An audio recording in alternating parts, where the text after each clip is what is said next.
Avoid wasting your time with another bad relationship.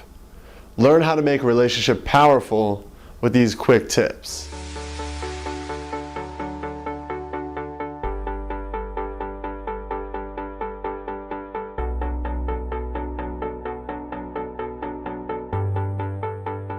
Hello again, everyone. Welcome to another video with myself, Noah Hammond.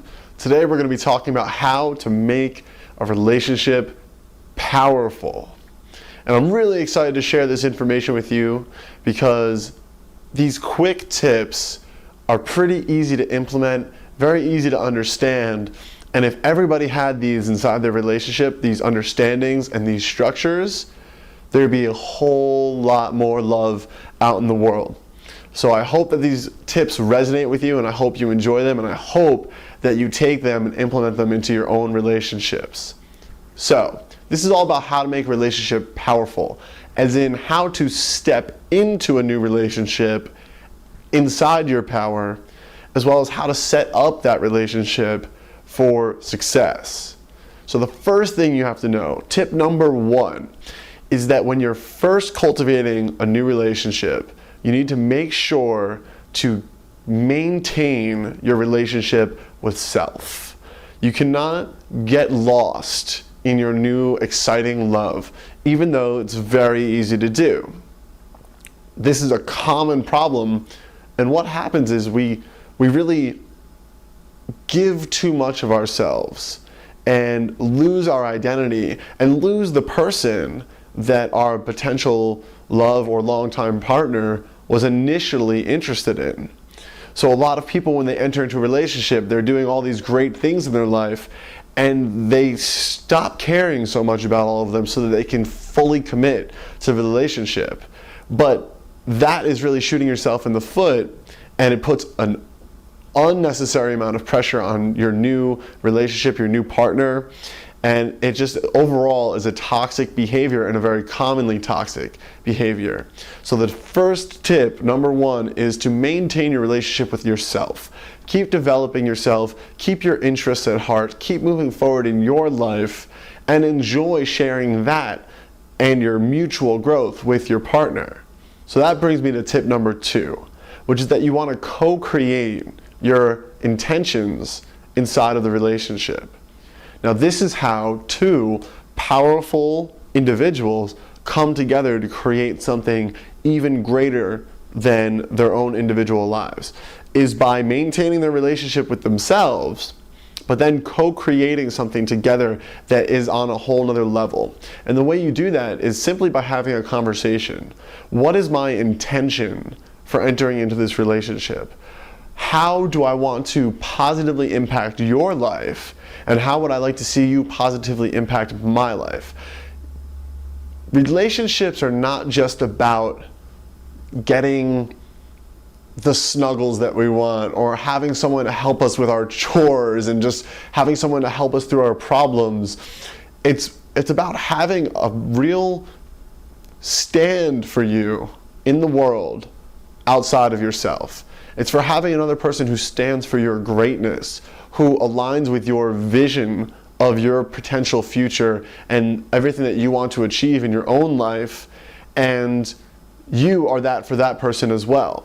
So when you have this initial conversation, and quite literally it should be a conversation, I intend to enter into a relationship with you and to co-create an amazing future.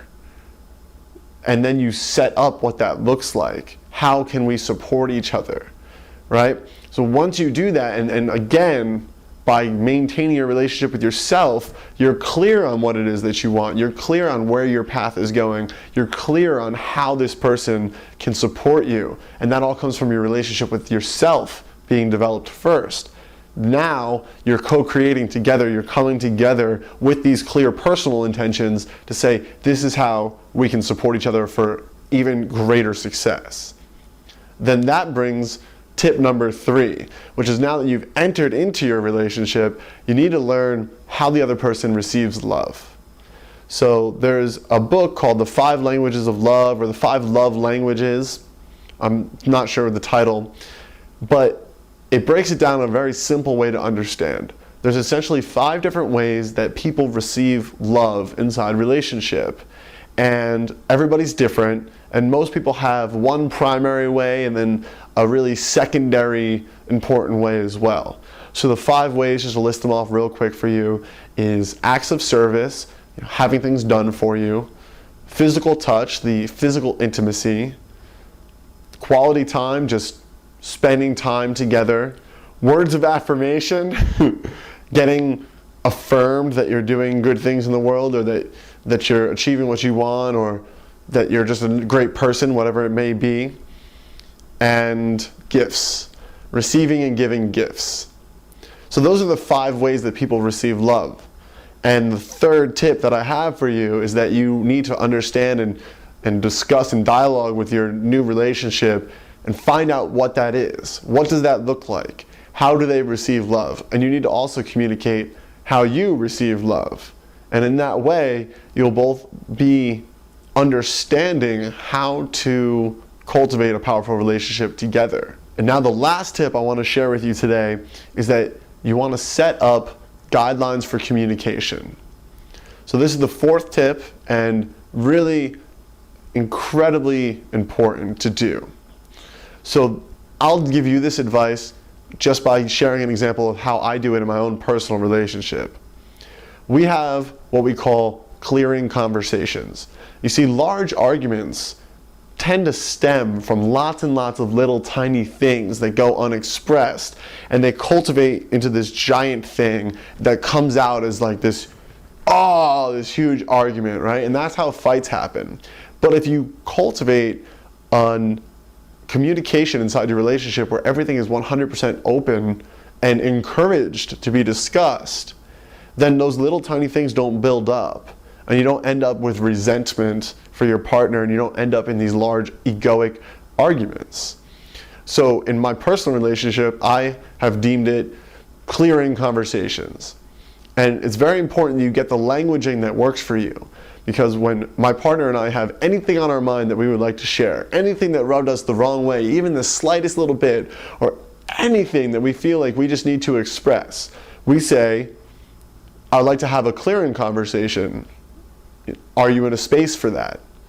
So that gives the other person an opportunity to say, no, actually I'm really busy with something right now, but I would love to in a little bit, or to say, yes, I can be present for that kind of conversation, right? So that's really important because you set the framework right there.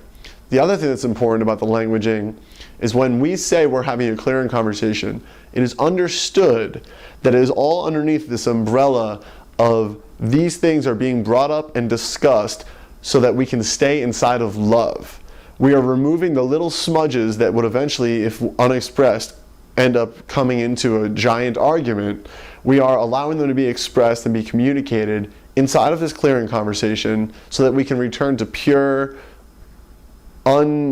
unblemished love, right? So now when you're having this clearing conversation, because you know that languaging and you know that pretext or that context, your partner won't feel attacked as you share whatever you're sharing. They understand that it's all underneath the desire for a clear, communicated, and expressed relationship. So to break it on down for you, 4 quick tips that I would use to create a very powerful relationship is 1, maintain your relationship with yourself. 2, have a conversation to co-create the relationship together. 3, learn how your partner receives love. And 4, create a conversational context for empowering the communication inside your relationship. So that's my advice for you today. I hope that some of those tips resonate with you. If not all of them, I encourage you to implement them with your current relationship or look to implement them in your next relationship. I hope it's been helpful. As always, guys, please, I encourage you to like the video if you like it. It helps more people see it. Please comment below. Share with me some of your relationship questions. I'll answer them right for you right below the video. Please subscribe to my channel. Please check me out on Facebook at facebook.com/Noah Hammond Uncut. And please watch my next video. I hope it's been helpful. I'll see you soon.